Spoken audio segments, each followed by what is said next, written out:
Welcome to the Rectify Roundtable. A show all about games and bringing players together with host Scott Anderson. Hello, everyone, and welcome to episode 2 of the Rectify Roundtable. We made it all the way to episode 2. Very exciting. I'm super excited about it. I'm your host, Scott Anderson, and thrilled to be back once again. Every time we go live with a show, we're going to attempt to bring you interviews from really interesting and entertaining people. And I think we've managed to do that today. Before we introduce the stars of today's show, I want to remind our viewers that we do encourage participation.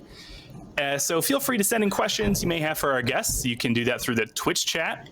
I will be monitoring that. You can also send me a DM on Twitter if that's easier for you, at Scott D. Anderson. And we're going to be doing giveaways. So stay tuned for that, if nothing else.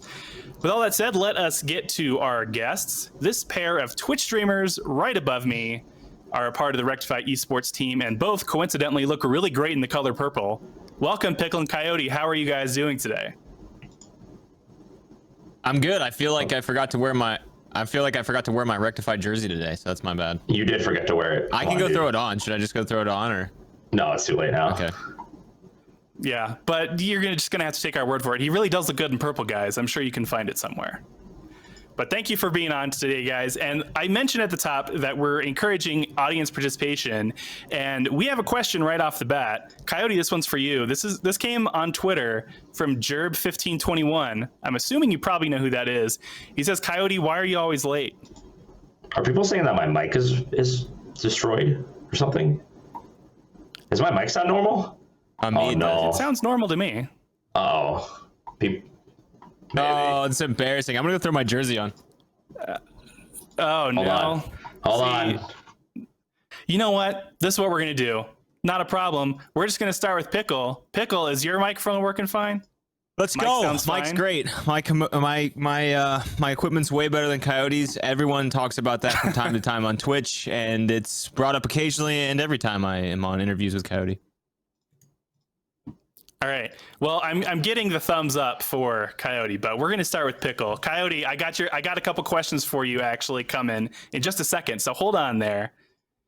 Want to start out with you, Pickle. Tell us a little bit about what your history is like with gaming in general. When did you start gaming? Was The Legend of Zelda your first game, like it was for me?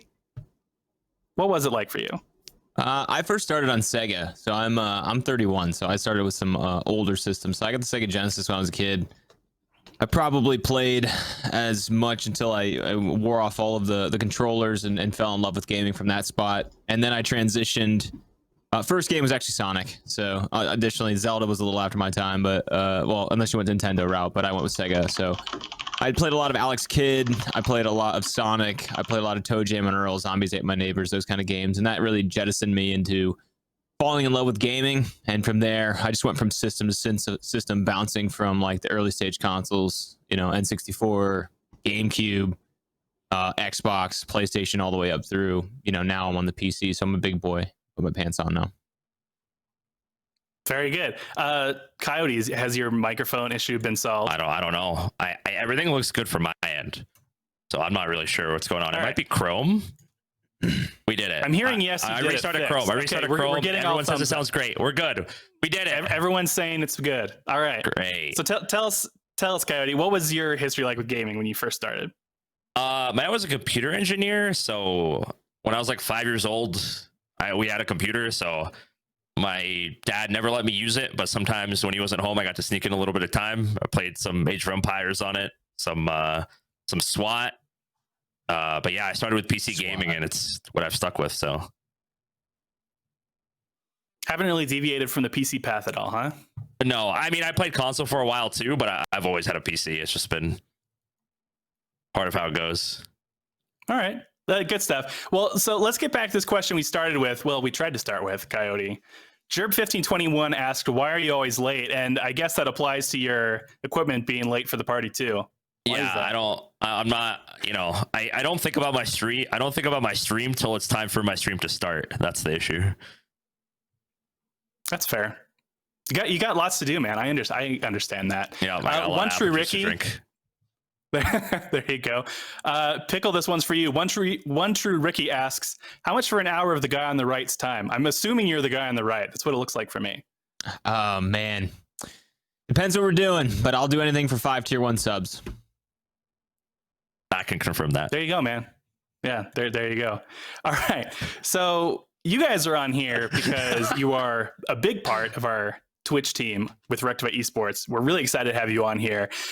Wanted to get your background with Twitch in general. How did you get started with Twitch? When did you start streaming? Why is it something you really look to? Give us a little bit of your start with Twitch. Pickle, we'll start with you. Yeah, I mean, years ago, we talked a little bit about like traversing through gaming and appreciating like growing up gaming. I grew up on a farm and I didn't really have a lot to do, so I really fell in love with it there because I was kind of forced into it. As I've aged and kind of gone through life and just all of the influences that come, I found that I really have an affinity and appreciation for entertainment. Whether it's gaming or anything that I was involved with, I always wanted to kind of entertain others. I wanted to make people laugh. I wanted to make people inspired. I wanted to just go through the gamut of human emotions there. And I kind of heard about this Twitch thing a couple of years back, about 4 years ago. I just heard of Twitch and I was like, well, that's really cool, because I was trying the YouTube game, recording gameplay offline, editing it, and then posting to YouTube. But what really ended up happening is I heard about Twitch and I heard that this was a really cool way to do everything live, and you could broadcast the games and you could, make it your own. And back then the limitations were a lot heavier, but I think I wanted to stream because I wanted to kind of hit that pillar of entertainment with making people laugh, but also kind of tying it together with like something I loved in gaming. I think those two were like the big push, and that's kind of why I found myself starting my journey on Twitch. Great. Coyote, how about you? What got you started with Twitch? I used to watch a lot of YouTube, and like when PUBG came about, a lot of those YouTubers had Twitch channels, so I was like, screw it, I'll go check out this Twitch thing. And for a while, I just watched people. I didn't say anything in chat. And I started watching Choco, as many of us did at some point, and then I ended up being a mod in his chat and being part of Twitch, being part of this Twitch community. That was super cool. And then like TwitchCon 2018 happened. I met Pickle there. I met Choco there. A bunch of people on Twitch. And then TwitchCon 2019 was great. And then I started streaming just as like a side hobby until I found a job, but it started off going so well that I just really enjoyed it. And I mean, I've done it so much over the past year. It's been super cool. So yeah, it's been a cool journey, and I enjoy doing it. So it's way better than the alternatives that I can think of with my degree. So what was your degree in? Master's of Business. Oh, jeez. You can take that anywhere, man. Yeah, but streaming is better, in my opinion, at least for my mental health. No, that's fair. Take it from a guy who got a broadcast journalism degree. You don't do a whole lot with that either. So, I don't know what degrees are for these days. It's really hard to understand at this point. But so tell me a little bit about what the beginning of your streaming career was like. You'll hear stories all the time about getting on the grind and it really being, difficult for that first, X amount of time. What was it like for you guys getting started with Twitch, and when did you feel like you really started hitting your stride with streaming? Coyote, how about you start? For me, honestly, I was super fortunate. Pickle's laughing because he knows I was super fortunate because like I knew Pickle, and like people from Choco's community knew me, and from other communities knew me. So like for me, like compared to like a lot of other people who started on Twitch, I got lucky. It wasn't great. I was still averaging like 10 viewers in the first like month, but that's a lot for someone starting on Twitch. So I was super fortunate to know people on Twitch, and the start for me wasn't as hard, but I put so much work in after streams. I would stream for 8 hours and spend 5 more hours until 4 a.m. just working on stuff to try to get my stream going. So it was a huge grind, but I'm thankful for the people I had around me for when I started. It made things much more easy. That's great. Pickle, how about you? For me, it sucked. I'm the exact opposite. Like Coyote had an awesome community that he had kind of fostered in networking, just being a mod, just being involved in all of our streams, and being a viewer that was like highly respected and really fun to be around, and sometimes would play with us and all of the people around that you see now in his community. So he had a nice jettison of networking prior, whereas like I started from scratch, and I would rather start his route. Trust me, I would. But I was just begging my friends to watch. Like I had watched some other streamers and I'd watch YouTube videos on like how do you get better and how do you get off zero. And you know, I was honestly half of my mods that are here today, like in my chat, were people that I used to call up and be like, dude, I'm streaming tonight. Can you please just turn on your computer? And like half of them were like, what's a Twitch? Like, what is it? I don't know. I don't know what this is. And I'm like, just turn it on, mom, turn this on, just put this on. And then slowly but surely scaling up the logarithm helped me a little bit. But I think I really got my stride because I make merchandise on the side for a lot of big YouTubers and big Twitch streamers, football players, all kinds of stuff. And so my full-time job, being that I was inundated with all these influencers, really let me kind of start to launch. And primarily, Chaco and I will always share the Chaco Taco bond. I made Chaco's merch, and he was really one of the first people that, rather than hide me behind the scenes and say like, this is my merch guy, but we don't talk about him. Like I want people to pretend that I make the merch. You know what I mean? Like the influencers would say that or think that. Chaco brought me to the forefront because he didn't want to answer any questions about like shipping and returns and stuff. So I became like a more of a merch guy and at the forefront. And, you know, he still says it to this day. Like he was happy to give me a platform. He helped put me over, but he did it because he really liked the product and believed that I had some talent. So it was a mix of hard work and knowing the right people, kind of like Coyote and OI too. Awesome. That's great. So we've got another question, and sorry to say, this one's actually for me, guys, from Spud Assassin. Is that a baby gate behind you, Scott? And if so, which baby is on which side? Yeah, that is a baby gate behind me. I am a father of 3 kids. And Pickle, I know you have 1 kid, 2 kids of your own. So you understand this, right? Yeah, 2 kids. You understand the gate to keep kids away from your stuff. I don't have like an office or anything, so I had to set up a baby gate to keep all the kids out. It's amazing. You can build barriers. Like you could build something that's way more difficult to get around, and they would just yank it down, but you put like a fence of that, and they're like, I don't want to touch this. I don't know what's going on. This thing's wild. Yeah, and the way to open it is so confusing that I actually just step over it instead of bother trying to open it myself. So yeah, there you go, Spud Assassin. That's the story. So moving on, real quick, I just want to say we're going to do our first giveaway in about 5 minutes, it looks like. So be ready for that, kids. Giveaway time soon. Next question for you guys. How long after you started streaming did you decide this is what I actually want to do with my life? I know you talked about how you kind of got started and when you got rolling, but when did you decide, okay, like this is my job. This is what I'm going to do. I'm going to devote all of my extra time to this. When was that for you in your journey with Twitch, Pickle? Truthful answer, there's 2 parts. One, when I was able to make impact with what I was doing. I have a lot of love for the grind being, and Coyote does too. Like we both have a lot of appreciations because we haven't made it. Like we're not giant streamers, but we're making a dent, right? So like 1 was like the ability to help others, and 2 was money. Like I have a full-time job, and I can't justify like spending time here with 2 kids and doing all this stuff if there wasn't any kind of revenue stream coming in too. Like it's a lot harder to rationalize all those hours and stuff, but I'd say it's a mixture of those 2 things. Impact was being created, like an influence, but an impact as well, and then money. Like it just has to be there. Like Coyote wouldn't be doing it either if it wasn't any kind of income. He'd have to go look for full-time stuff. Right? Yeah, Coyote. How about you? When was that for you?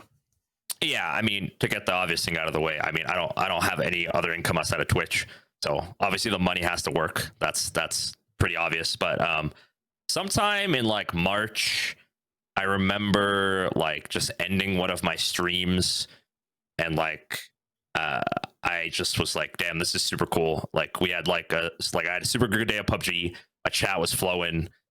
Like there was so much support, so many subs. Like I was just like perplexed, and I just said from that point on, I was like, I'm gonna grind this and I'm gonna make it work, because like I want to and I have to. And that was when little bits of COVID were coming through, and I was like, I want to make this work now, because the alternatives don't sound very good with what's going on in the world. And then we had like this charity stream. We raised a crap ton of money, and I was like, okay. My plan after my master's was to go into the nonprofit industry. And if my way to make a dent in that industry is to do charity streams, and they work as well as the one I just did worked, then I was like, I can make what I thought I was going to do and what I am currently doing work. So those two things came together, and I was like, okay, I'm going to grind this. And it's been like 7-8 months later, and it's been really solid. So awesome. Yeah, that's great. I'm always encouraged to hear from guys who, they do that grind, they make that decision. I mean, it's got to be a scary decision. Especially Coyote, I mean, you talked about this is like your one way of making money. That's got to be a really scary decision to be like, okay, I'm going to throw myself out there. I did all this schooling, I paid all this money for this degree, and yet here I am. I'm going to do something completely different. That had to be pretty scary for you, right? Oh yeah, it was terrifying. But like it's worked out so well, like for me so far. And I mean, the goal I think of every Twitch streamer who's going to do this full time is diversifying your income, and that's always something that all the time I'm thinking about. I have spreadsheets and Google Docs about it. Like I'm always thinking about ways to diversify my income. If one goes down, I have another. So OnlyFans. Oh, of course. Yeah, it's just how it works, right? You're trying to make money as what pace as possible. And that's how it goes. Awesome. Well, we're going to do our first giveaway right now. Are any of you guys golf fans? Masters? Did you watch the Masters? Interesting. That's all Pickle right there. Yep. Oh, it's all Pickle. Okay. Well, we're going to be giving away Golf with Your Friends. Solid game. It's on Steam. I think it's a lot of fun. That's a fun game. That's a fun game. I have it. I like it. Okay, great. Well, there you go, guys. You heard it from them. It's a fun game. We're giving it away. The keyword is heck, H-E-K. Nice. Heck, H-E-C-K. Ty's got some typing issues. All right. Heck is the keyword. Typing issues. If you want, there you go. If you want to participate in the giveaway, type heck, H-E-K, H-E-C-K in the chat. There you go. And we're going to do that drawing in just a minute here. All right. So, and interestingly enough, this was a question that came from the chat, but it was, in fact, the next question that I had on my list to ask you guys. So here we go. This is from WLK Walker Evans. There you go. Walker Evans. The question for both of you: do you have a guilty pleasure game that you play off stream that you would never play on stream? Golf with friends is excluded. Pickle. Pickle, we'll start with you. I play Divinity 2 a lot, and it's really like it's a turn-based multiplayer game, and it's really slow-paced, and it's just something I just don't think that I get a lot of viewers watching, but I have a guilty pleasure in loving to play it every weekend with a couple of my best friends. Nice. I will second that. I've also played Divinity 2, and I'm definitely a fan, but I'm not quite sure how that would translate well on stream. So yes, right. I agree with that. Coyote, what about you? Well, post-COVID, without being able to hang out with my friends IRL, my friends and I love to play console, and we only play sports games IRL. This was obviously pre-COVID, but post-COVID, Siege is a game I love playing offline. It's a game I think I'll probably stream in the future at some point if I get a partner, but I really do enjoy it. I was literally playing it before this podcast, and I'm probably going to play it after. So it's a really good game. Me and I too. love it. I was playing it too. Awesome. Nice. Well, there you go, Walker. And thank you for the question. Congratulations goes to Maya Ritala, who has won our giveaway of Golf with Your Friends. I will be reaching out to you after the stream's over to send you the code for Steam. So congratulations. Moving along. This is a question that I'm going to be really interested to hear, especially from Pickle, who's seems like he's been gaming since he was born. Do you enjoy gaming as much now as when you first started? Pickle. Yeah, I still love it. When I first started, the experiences are new. The experiences are based on like content that's thrown at you and being introduced to new characters and all kinds of things like that.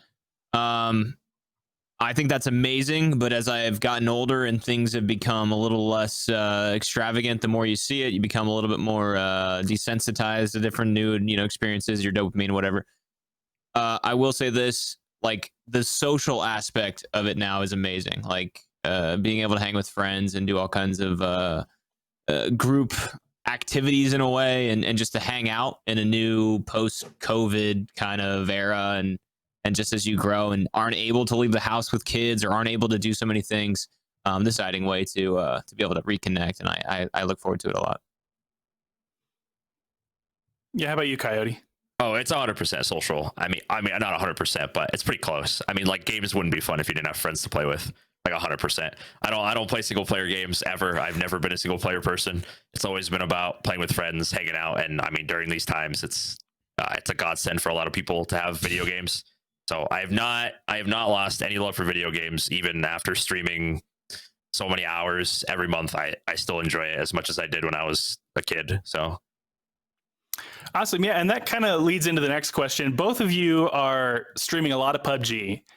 And I don't know if you guys can estimate how many hours you've played PUBG, streamed PUBG, but talk a little bit about how when you have one game that you're really sort of an expert on, that you're streaming all the time, that you're interacting with the community all the time, what is that like to be a part of that community? And again, how do you sort of keep the experience with a game like that fresh, even after hundreds and hundreds of hours of playing the same game? Coyote, what about for you? With PUBG, I think one of the cool parts is like every game is a different experience. I have memories of games that way before I started streaming from like 2017 of like just crazy endings or like intense moments or whatever, hilarious moments. And I think that's for me a lot of the appeal with PUBG and why I got hooked on it in the first place. I mean, I have over 5,000 hours, but I still enjoy it a ton. And to be able to, I mean, the number one thing is to be able to have those experiences with like chat or people you're playing duos with or squads with. Like I mean, I before I was a streamer, I still remember some crazy moments Choco had that didn't relate to me at all, but were like just super funny. So I think that is the uniqueness of PUBG. Like every game is different and it's never the same. So I think that's the uniqueness too of the content creators, man. Like that's the reason like Coyote's so successful is because he's a really good player. And so when really good players get so many hours under their belt, the comfortability of like doing different stuff is out there. So like you'll see Coyote like doing like backflips, trying to like, you know, head scope these guys from like 400 yards. And like that's his way of like adapting content over thousands and thousands of hours. Then you'll see guys like me who rely more on just being goofy and like dying is okay. Like it's less emphasis on the wins. I kind of think it's more emphasis for me like on having a good time and just partying a little bit and like being goofy and not being upset too much about your own mistakes. Like my adaptation is like it's a lot of chat, it's a lot of interaction, it's a lot of entertainment, it's a lot of like goofing off and memeing. And Coyote's just doing the same thing in his own way. We're just memeing in different ways and trying to keep the content lighthearted and fresh because the communities we developed, to be honest with you, the people that stick around don't really care if we get wins as much as the people that kind of come in for a little bit. So a lot of the time, you know, you're working on building your community as much as you are at improving the game. Just add on to that. I mean, it's like PUBG allows you to do that. It allows you to be creative in your own way. I think that's one of the uniqueness part. I mean, there are days where Pickle and I won like 6, 7, 8 games in a stream. And there are times where we won like 1, but we spent the entire time killing each other for bits and subs. So I think that's the uniqueness of PUBG is you can do whatever you want with it on any given day. So awesome. Yeah, that's one of the things that I think is great about gaming. Unlike you, Coyote, I love single player games. Maybe it's because I spent a lot of time by myself as a kid. Who knows? But I love single player games. I love the stories they tell. And it's great to sort of escape into those different kind of stories with single player games. And for me, what was great, it's like, it was like rewatching a show that you really like. Right? Like for me, like The Office or Friends or New Girl or a lot of other shows, I can rewatch over and over again. I pick up little different things, you know, here and there, and it just makes for a great experience. And for single player games, that was a lot of what it was for me. So yeah, that's just, again, what's great about gaming. You can spend a lot of time on one thing, you know, even though you may have felt like you've seen everything there is to see. I always feel like there's something new. And, in watching you guys play PUBG, like you were talking about, the social aspect is one thing, but again, it's just about having those different kind of moments where you can share that with your audience and, you know, experience something together like that. And I think that's great. And, you know, one of the reasons why we love having you guys as a part of the team. Got a question from Vikendi Best Map. Mr. Pickle, very formal. Do you think trolling is a problem on Twitch? If so, how significant do you think the issue is? I'm not quite sure if this is a troll in and of itself, but it kind of feels This whole like thing's a that a little paradox. bit. This whole thing's a paradox. Kind of feels like that a little bit. Oh, But no. still, let's pretend this is a valid question and it's serious. Pickle, what do you think? I think it's a good question. You know, I if the question is about stream sniping, you know, I'm not a big fan of stream sniping. Like in the beginning, it was kind of cool because you were growing and stuff. But then if you let it happen, it opens Pandora's box, and then you get these jerks that want to like stream snipe and stuff. So I think there's a balance between like trolling a little bit and then taking it too far where you're starting to like affect the content and stuff like that. But I mean, for me, I'm a lot more laissez-faire. So some days I'll feel this way and the next day I won't give a shit if there's a stream sniper. So I'm a terrible person to ask because I'm guilty of these. I'll stream snipe Coyote all day. I don't care. So it's terrible. All right, well, then let's ask Mr. Coyote what his opinion is of this. What do you think, man? Literally, my Twitch chat is a constant just blast of trolling me the entire time. As you could probably tell, you can see them right now. It's literally this whole interview has been a troll. Like, if you my reading the entire experience. Guys, I fell in love with Twitch reading my streaming. chat, trolling me. I fell in love with That's Twitch my streaming entire since I was younger, and experience. I had this terrible accident that somebody's like, "Look at your floors, Pickle, they're dirty." I'm like, that's what you gleaned from me saying like I had a terrible accident and wanted to game? I know, I'm not gonna lie. It's hard to keep a straight face when I'm reading the chat, so I'm doing my best. They're crazy. I know. Milkbag's No. first thing in my formal interview, Milkbag's first thing he said out of his mouth was, "I followed Pickle because I thought I could get a discount on chocolate merch." What the Milkbags? I mean, at least he was being honest, I guess. Right? I guess. I hate Transparency I is hate great. the honesty. But All lie right, to well, me. let's move on. We'll move on away from the trolls. We don't want to stick with it for too long. What do you guys enjoy doing most when you're away from the camera? Either of you can take this one and go. Shoot. Is anyone doing anything? Is any full-time streamer doing anything outside of streaming during these Sleeping. times? I'm not a fair doing question. anything lately. I mean, nothing's going on. I lately, as of post-COVID, I've been spending a lot of time just either watching Twitch or watching YouTube. I like when I'm not streaming, I like to watch my friends play. I still love watching PUBG. So yeah, that's typically what I do these days. Maybe one day I'll go outside, but staying outside with my Twitch, with my chat here, they're all gonna troll me and be like, "Oh, you're not gonna go outside." Yeah, for me, I mean, I have two kids, so like if I'm not streaming, I'm either working on the business, like my full-time job, or I'm watching kids. And then in the free time, like in those windows and stuff like that, like I love to watch my friends play. And one of the things I like to do is, like, to be honest with you, is to go to channels and give them advice and help them with their questions, because it was questions and information that I didn't have readily available when I started. So kind of like Coyote's mission for charities and things like that, I try to take a smaller form of impact and help streamers who are struggling, or like all my equipment as I've upgraded, I send it to other people. So there's a lot of people that have my old equipment. Awesome. No, that's great. Nick. Not a question, but a comment. Hi, Scott. Hi, friends. Hi, Nick. Thanks for saying hi. We appreciate that. Hey, Nick. Our next giveaway, Nick, and everyone else. I'm kind of rooting for him, though. Jeez, I hope he wins. Ukulele in the Impossible Lair. It's a single-player game. Nice. Sorry, Coyote. But it's a good game also. This is also a Steam game. So if you guys are interested in winning Ukulele in the Impossible Lair, type in Pockle. Pockle? Are you having a rough time spelling things? No, that's Paco. That's correct. No, Pockle? it's correct. Okay. Yeah. Pockle, pickle, but with a no. Type that in. I actually don't know if it started yet, but that's a flash forward. There it is. Now it starts. Pockle is the keyword. While we're running that giveaway, bit of a serious question for you guys. How do you balance your work life, which can seem all-consuming at times, with your home life? Coyote, let's start with you.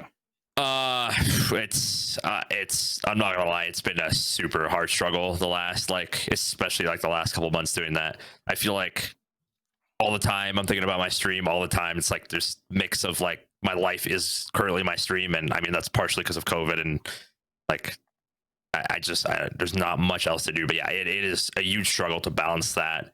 I'm not gonna lie, it's something I'm still trying to work on. I'm still trying to get used to it. But I know when COVID is over, I feel like that balance will be a lot better. But it's just one of those things right now with everything going on. It's super hard to try to make a life outside right now. So Yeah, he's not unique to that situation. I think that's why we huddle together. A lot of us streamers are really immensely close behind the scenes, because the truth of the matter is, like, there's a lot of mental toll that it takes. Like, this is the no fun side of Twitch.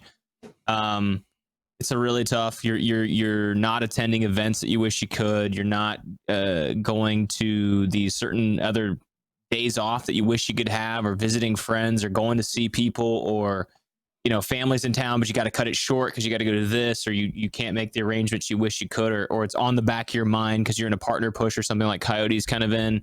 There's just a lot of strain and a lot of mental toughness that goes into this. And that's, for me, I lack a lot of sleep. Like, if I work a full-time job, I come home, I feed the kids, I cook, I put the kids in bathe the kids, put them to bed.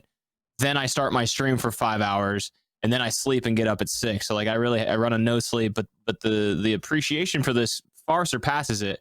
But everything Coyote said is like super true. It's like, dude, it's so mentally draining to, like, your mom's in town and you're like, yeah, but I can only hang out from 12 to 4. Like, having that little strenuousness on it sucks. But it's the appreciation that you get outside of it is really positive too. So it's a really tough balance. But like he said, once COVID goes, then it'll be a lot easier. Yeah, I mean, I know that balancing work life and home life in general is super difficult. I work a regular full-time job. I leave the house around 8 in the morning. I get back here around 6 at night. And then, I mean, kind of like you said, Pickle, it's, feed the kids, get them ready for bed, bathe the kids, whatever. And then by the time you're done with all of that, it's, 8:30, 9 o'clock. I'm married, spend time with the wife. And what else do you do? And it's hard to think about trying to fit in, a hobby, right? With all of that, much less spending enough time to, really, like we've been talking about, do that Twitch grind, get that push to partnership that you guys have been talking about. And, it really is something that, I think for just the casual person who tunes into a Twitch stream, they're just thinking about, I want to have a little bit of entertainment for 15, 20 minutes, whatever, during my lunch break, and then, get back to work myself. But, it's hard to understand that a lot of the people you see on Twitch, at least, around this level that we're talking right now, they're working outside of, all these hours they spend. So, yeah, I mean, it really, I think, should give a lot of appreciation for you guys and what you're able to do to create this amount of entertainment for people, and then, continue to at least attempt to live lives outside of the stream. It kind of leads into the next question too. Pickle, you are partnered with Twitch. What was that push like for you? What was the journey to attaining partnership with Twitch? It sucked, dude, and I don't wish it upon anyone else. And unfortunately, my buddy Coyote is going through the exact same thing. It's a culmination of, okay, so like you make this run, right, and you're on the home stretch of the run, and you literally can't stop running. Like, before you could walk a little bit, and you could take breaks, and you could get some water, and you could relax. But this last month, 2 months, 3 months jet, like, you can't stop. You're playing the same game, same hours. You're putting probably more hours in, more mental stress, more time, more effort. You're constantly worried about your numbers. You're constantly worried about people. You're constantly worried if they're going to come back, or if you just can't think about anything else but the push. And unfortunately, it sucks, but it is what it is on the home stretch. And they say the home stretch is like, usually when people say that, it's like a connotation, like, we're on the home stretch now, the toughest is over. It's false. Like, the easier part was when you could just be like, oh wow, we had a 70 viewer day. Oh wow, 110 today, great. But when it starts being like a really analyzed piece of yes or no, check the box type thing, it becomes a lot more strenuous, I'll be honest, less fun, and you feel trapped. But it is what it is, and it is path to partnership. Yeah, Coyote, like we've talked about a couple of times, you're in the middle of this right now. Hopefully you'll be hearing back about it pretty soon. Talk to us a little bit about that. What has it been like for you? What kind of keeps you going through this whole push that you're making? Yeah, it's. I think the one thing that is most frustrating is being so focused on this one stupid number called average viewership. Like I just like all you do all stream is like look over and look at your average, look at your number of viewers, look through like what your viewership is at the end of your stream. If I get this many viewers the next day, what's my average going to be at? If I'm getting less than a certain number, should I stop my stream? Should I stop now before it keeps going down?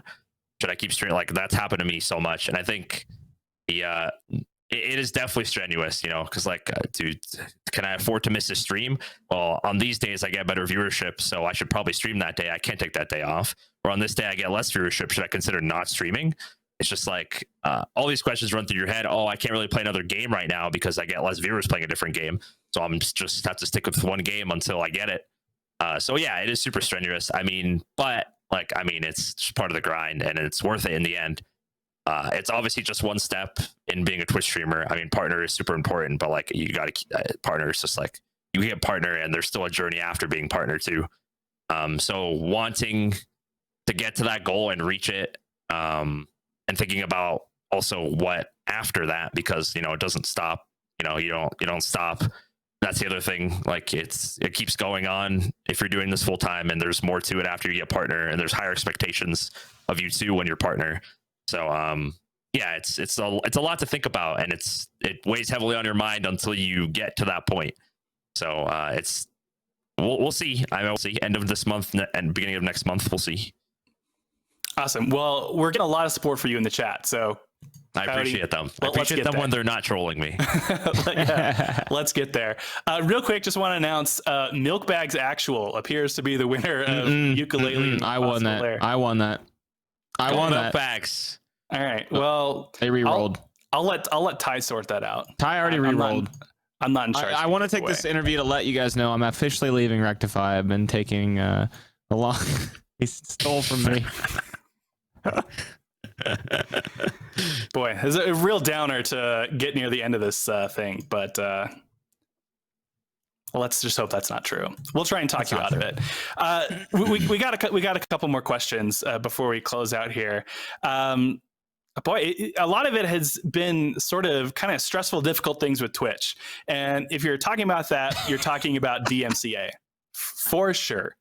It's been a bit of a debacle the last couple of weeks. I think you both can agree. How has it affected the two of you, and what are you doing to try and prevent further problems with it? And also, like, what sort of communication have you received from Twitch regarding DMCA stuff? Pickle, you seem to really appreciate this question. Let's start with you. Well, I think the obvious thing is I mute my in-game audio, and that's what everyone should do. When you stream, if you don't mute your in-game audio, you're susceptible to the DMCA, so take it seriously, chat, okay? We're talking to you guys, all right? If you play video games, mute your in-game audio. It only makes sense. Okay, second question, communication, we've had none. That's it. We're done.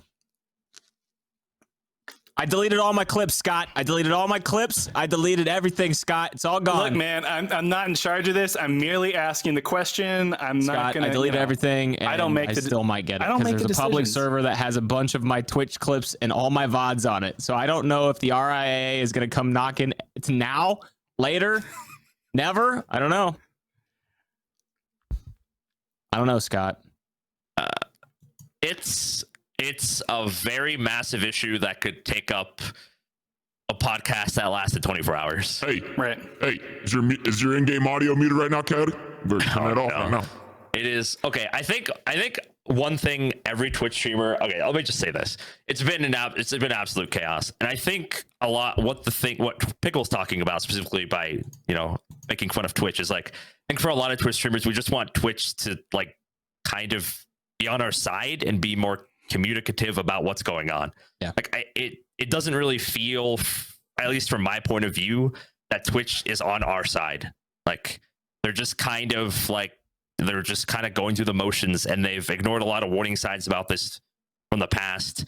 And there's been so much going on with this, and it's been for every Twitch streamer, it's been super complicated. I mean, I haven't played any copyright music in like 5 months but it might not matter anyways. Right.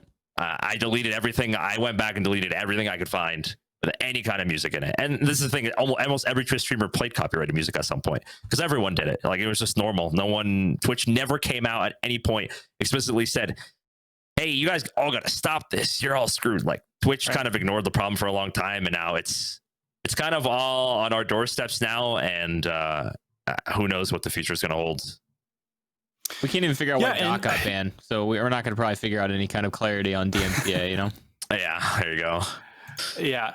So, this is an issue not just with Twitch, right? Like, this is something anyone who's streaming needs to worry about this, not worry about it. They need to keep it in mind, let's say.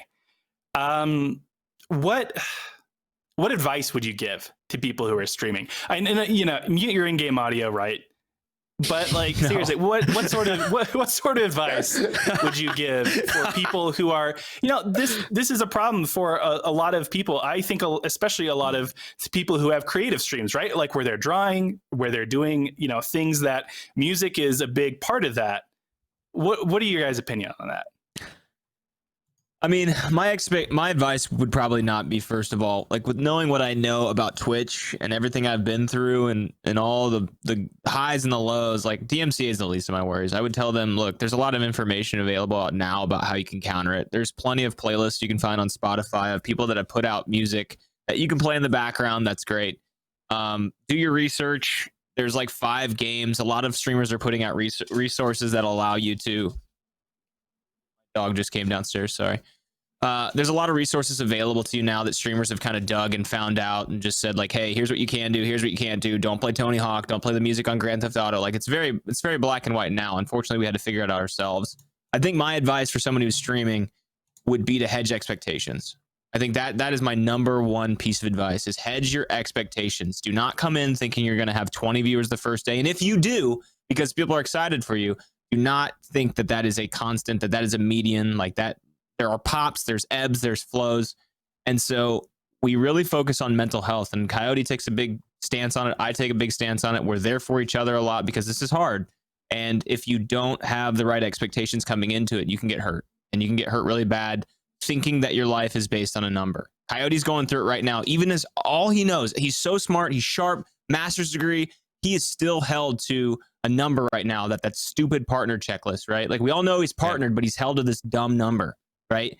But the problem is, he's been in it for 4 years. He's been in it for years, or seen it for years. People that come in that don't know that, they run into these expectations that they don't know are hedged, and they can get hurt very badly mentally, thinking their life is based on some kind of stupid algorithm. Yeah, Coyote, do you want to add to that? Like, what is your opinion there? Oh yeah. I mean, I think we all do it. We all watch streamers like in the Tabman and Ninja or whatever, and we think like, oh, that's super cool. I want to be like that, I mean, even us adults do think like that too. And to have those kinds of expectations are rough.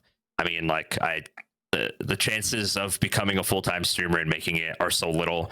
And I think the other problem is a lot of things a lot of Twitch streamers go through is complacency. Like, hey, like, oh man, I'm doing so well right now. I'm gonna keep doing what I'm doing, but it's just like anything you ever want to do, you have to keep improving. It never ends. You can't just do the same exact thing every day for a year and expect something to magically happen and to get magically good. And it's a lot of continuing to improve and thinking about how you can improve and trying to get better. And you gotta have a support network, because this stuff sucks sometimes. You gotta have people around you who are gonna be there, who are gonna be like, yeah, like, who are gonna understand your problems. Because for a lot of people, they look at you and they're like, oh man, you play video games for a living. What could go wrong? Like, it's great. Like, what's the issue? And there are things behind the scenes that people don't really understand, and it's hard to explain that because it just seems like you're kind of complaining. But there are definitely people out there, like, Pickle's one of those people who understand what's going on, like what's going on in the background when you're a Twitch streamer. So having those people is great. And yeah, that's what I gotta say about that. No, that's great. I mean, certainly I think it's important to let people know, it's not common. Like you said, it's really easy to, tune into Ninja, tune into Tim the Tatman, whoever it is that you see at the top of your at the top of the viewer list all the time and just think, oh, like they're just playing a game, they're just interacting with their audience, it's a piece of cake. But yeah, I mean, there's a long road to that. And just like with anyone who is any sort of professional, you know, it takes a lot of time. It takes getting the right breaks. It takes, you know, getting the right people in your corner. It takes being, you know, in the right place at the right time, and, you know, giving that sort of advice to people who are starting out or, you know, trying to improve their stream, I think is super helpful. So we're coming to the end here. If you guys have any questions in the Twitch chat that you want to ask, now is the time to really put those in there. Iliopolis, no, I'm not a streamer. You asked the question. I'm not a streamer. I have a Twitch channel, but I haven't streamed in a couple of years. Life gets in the way, right? And I just haven't gotten there. Sorry, guys. I want to end with something though a little bit lighter. We've been talking pretty serious. I mean, it's a serious discussion that we've had. But for you guys, what do you love about being a part of Twitch, and what do you love about your own communities? Coyote, we'll start with you. Having a completely separate social network that has its own culture and develops in a way that is like someone can show up in my chat any day they want and become part of my community, and I love that. I mean, it doesn't matter what, like, as long as you're nice and you're supportive and you support other people in the channel, anyone can be a part of my community, and I love that about Twitch. I love that a lot about Twitch. And what was the other part of the question? Your community. So what do you love about your community? Oh, I mean, even though they like to sit here and troll me in every single way possible, like the coolest thing about them is they actually support each other, like outside of my stream, in my Discord. They play games with each other, and it's super cool to see. I legitimately love seeing that. So many people, like, I've seen so many people become friends with each other just from like meeting each other in my stream, and that is like one of the coolest things, like absolutely one of the coolest things to see people like networking just because they happen to come across me just streaming. I think that is super cool, and I know a lot of them have become friends outside of my channel, and that's super cool for me. So yeah, Pickle, how about you? Yeah, it's a lot of the same. I mean, dude, we have the pleasure to meet so many cool people who bring so many neat perspectives, who just like not only teach us as we go, but we get to entertain and create these social connections. Like Coyote said, it's honestly, it's amazing, man. It's a way to make impact. It's a way to help people through issues. I mean, we didn't just sign up to stream. We signed up to help other people too. I think that's why Coyote and I connect too. Like, there's a lot of things that happen offline. A lot of people, like, my thing is I write letters. I write letters to people and let them know what I think and how I feel about them, and just real things that I try to foster. You know, like we're very tech heavy, we're very text heavy, we're very much connected to this Twitch thing. But for me, it's like I like to connect with people, and I like to learn how they tick, and I like to answer their problems, or at least offer advice if I feel like I'm capable of doing so.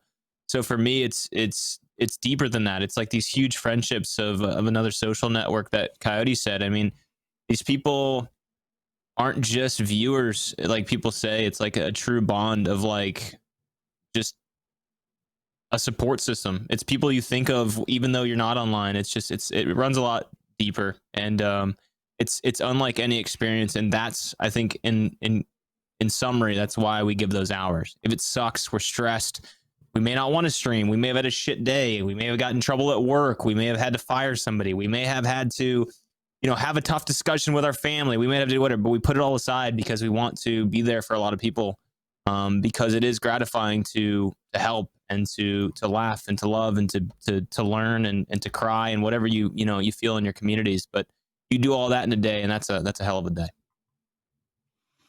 Awesome. Yeah, no, well said. I want to end there, but we had one last quick question that really has me intrigued. This is from One True Ricky for both of you. What's your favorite cereal? Oh no, this is I don't want to talk about this. Somebody's gonna say Reese's Puffs. I'm gonna just leave the stream. Reese's Puffs. It's Reese's Puffs. It's Reese's Puffs. It just is. Ricky knew what he was getting into. Ricky knew exactly what he was getting into. That's such a bad cereal choice. Number it's one not. all-time Mount Rushmore of cereal is Reese Puffs. It doesn't taste like Reese's or Puffs. It's just a disappointment in a bowl. I don't have anything else. We've argued about this enough. Pickle can answer the question. His question. I don't know what his favorite is. I feel like I'm about to lose control. I hate cereal now. Can you I hate cereal. Cereal is terrible. Zero. There are zero. Give me Pop-Tarts. I don't argue with people. I love. Are you sure it's not Count Chocula? No, it's not Count Chocula. God, not Reese Puffs. It's not Count Chocula. All right. If I had a bowl of cereal right now, guys, that's go ahead. No, go ahead. Sign us off, Scott. No, we need to know. This is very important. I'd probably have like a bowl of like peanut butter Captain Crunch right now, or like regular Captain Crunch. I love some Captain Crunch, man. Yeah, that does sound good. Cinnamon Toast Crunch for me. I like solid. Easy Mount Rushmore. Easy Mount Rushmore. We can agree on that. We can agree on that one. Absolutely. We can agree on that one. Yeah, it's one of those that you can eat dry or you can eat with milk, and it's still just as good. Great pick. No one's arguing your pick. You're first pick in the draft. You took the running back everyone thought you're going to take. Great. I'm closing Twitch chat right now, so I don't see anyone who gets upset with my answer and tries to debate me on that. All right. No. Well, guys, what do you want to share? What do you want to share before we leave? Coyote, floor is yours. You got 30 seconds. Tell me something important. I just want to thank you guys for having me and Pickle. Glad Pickle and I can have some more time this week together since we didn't have our normal time on Monday. I appreciate everyone in Twitch chat. Appreciate Rectify. Appreciate you guys. Thanks for having us. An OG Pickle is a poop face. All right. Classy. Yeah. All right, Pickle, what about you? 30 seconds. Ready, go. Thank you, Poop Mouth. Appreciate you saying that about me. Honestly, I just want to say thank you guys. We don't do it. We do it. We do a pretty good job, but you guys are amazing. Like, if you guys weren't here, we wouldn't be here. I mean that. We might annoy you sometimes. You might be mad at us sometimes, but I'll be honest with you. Like, I care for each and every one of you guys, and I mean that wholeheartedly. We want to put our best foot forward. We want to do great things, and without you guys, none of this is possible. Without you, Coyote, you're one of my best friends, and it's cool that we're on the same team. We're there for each other, like through all the stresses that I've been through, the stresses that you've been through. But we all run through things through all you guys. So thank you guys for inspiring us, and thanks for watching us. Awesome. No, that's great. We're so glad to have you guys as part of our group. It's been a long road to get to where we are right now, and you guys have definitely been a big part of getting us there. So again, we really appreciate it. As we're closing up here, if you guys are interested in following Coyote or Pickle, you can follow them on Twitter. Coyote is at ObiWannCoyote. You can see that scrolling along the bottom there, and Pickle is at It's OG Pickle. So follow those guys on Twitter. Find them on Twitch. You can follow us as well. And that does it for this episode of the Rectify Roundtable. Thank you again, Coyote Pickle, for coming in. Be sure to keep an eye on the Rectify Gaming social channels for more announcements of upcoming shows, as well as news and updates of our esports teams and content creators. We've got actually a lot of stuff going on right now with our esports teams, with CSGO and Brawlhalla going on right now. So pay attention there. And until next time, I am your host, Scott Anderson. Thank you for watching.